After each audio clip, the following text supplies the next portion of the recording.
I knew it was something I wanted to do, and I also knew it was something I didn't want to do forever.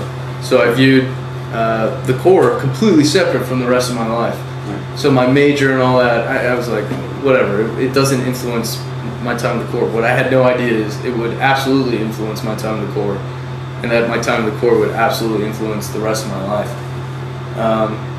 Some of the moral aspects of Jesuit education. Men for others and all that. I guess you hear it enough time that it rubs off on you. Damn Jesuits.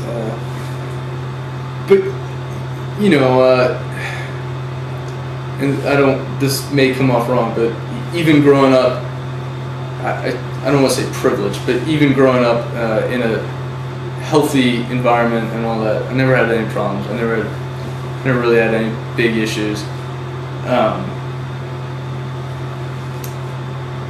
I wanted something in my life where I could always look back and say, have the moral high ground to say, hold on, no, I did this in my life, I was part of this, I gave something. Because I fully intended on taking for the rest of my life after that, in corporate, in the civilian side of corporate, it's all capitalist, it's all money, it's all this, and, good on it, fine, whatever. But I just couldn't stand that would be my entire life. I wanted there to be a segment of my life that I could actually be proud of, because I knew I wouldn't be proud of the rest. So I thought the Marines would be a good time for that. And after 9/11, that only cemented what I felt, that I think there's a generational gap that I must have missed. But as a man, it's imperative that you serve something, and for me it was the country. My dad was an immigrant. He's from Chile. I was a first generation American,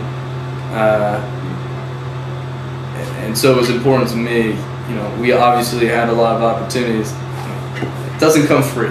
You got to give something back. So that was my chance. It's interesting. Talk a little later, but when you're running your A team. Let's talk about the topic of the A-teams and what role you played in developing that capability within Lehman Company. All right, the A-team concept, and we talked about this before, started in the O Club over a lunch with Sergeant Humphrey, my two other squad leaders, Sergeant, I don't even know if he's a sergeant, he might be a corporal, but Saunders and Corporal Wiseman.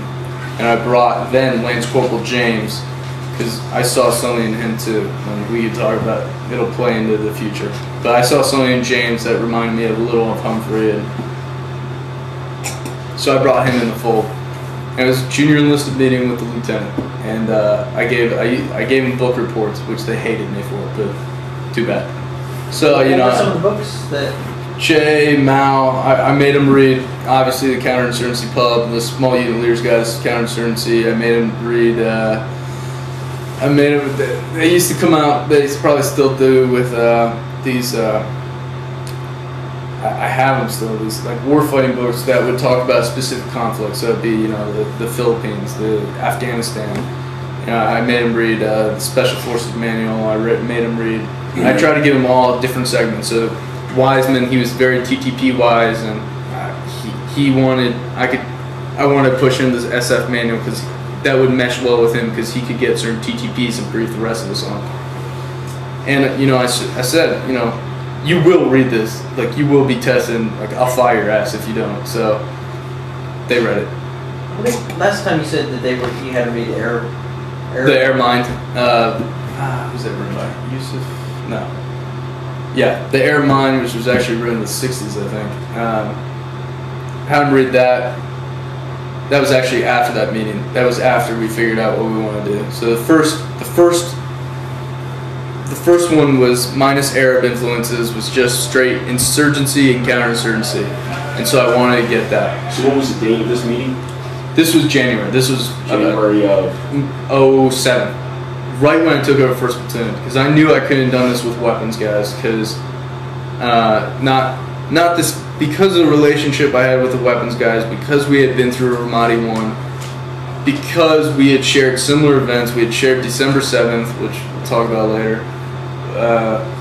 We had too much history together, and so this was a radical shift. I can't tell you how much of a radical shift this was, which I knew was coming, but I couldn't see. I saw it in perspective of this, that it's going to be different. After that meeting, it became very focused how different it was going to be. So this meeting was at the O Club here? Yeah, O Club here, and it was January 07. We deployed in April 07. So you took your Marines at the O Club? Yeah, the forum, and corporals and below. I want to focus too. I recall you said when you had this meeting, you didn't know where it was going. I didn't know where it was going. I mean, from when I got back, this is what I knew. From when I got back from Ramadi 1, I knew we did something wrong. And I'm not saying we did bad things there, but something wasn't right. We had fought well, we did TTP-wise, I thought we did things well. We were proficient, I thought we were an extremely strong battalion, but we weren't winning the way I wanted to win. There wasn't that decisive feeling when you finished up where you said, yes, this is different from when I left. It was a shithole when we got there, and it was a shithole when we left, and we killed a lot of people in between. It just wasn't satisfying to me. Was there some reading that had, or was it just the experience of? It started with Anwar, and then this sounds cheesy, but I watched a movie, a horrible movie, I might add.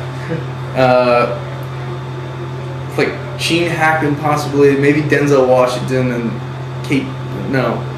Annette Bening or something. I think it's like Siege or something, where there's the threat of a nuclear weapon in New York City, so they start rounding up all the Arabs, and they put them in concentration camps. And the military, now the National Guard has come in, and now, at what point, and the whole point of the movie is it's a horrible movie, but the whole point of the movie is, at what point do you stop being an American city? At what point do you stop practicing your own ideals? And this is in an American city, so from a philosophy standpoint, and I was talking to my philosophy professors even when I was in Ramadi the first time. Your philosophy professors from college? From Georgetown. And I was writing long emails saying, what I was dealing with, what the experiences I was having, without going into the actual events. Just. Do you have any of those emails? I can look. I'm sure they're Gmail, they don't get rid of anything. I'll try to find them for you. And especially when most of it happened where we actually flushed it out was after that movie. I remember saying, okay, what are we trying to do there? Because if we're trying to set up a stable democracy, yes, there has to be some violence. Yes, the invasion obviously is going to be a violent action, shock and awe, if you will.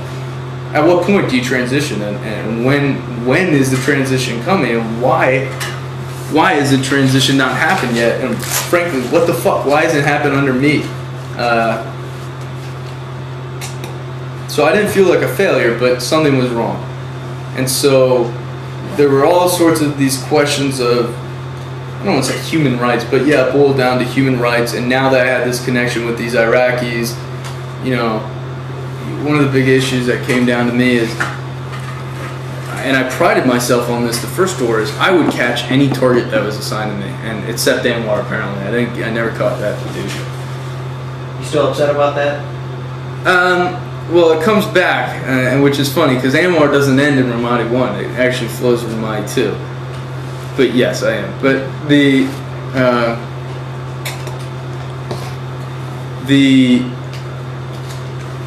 question of what does it take to get that target?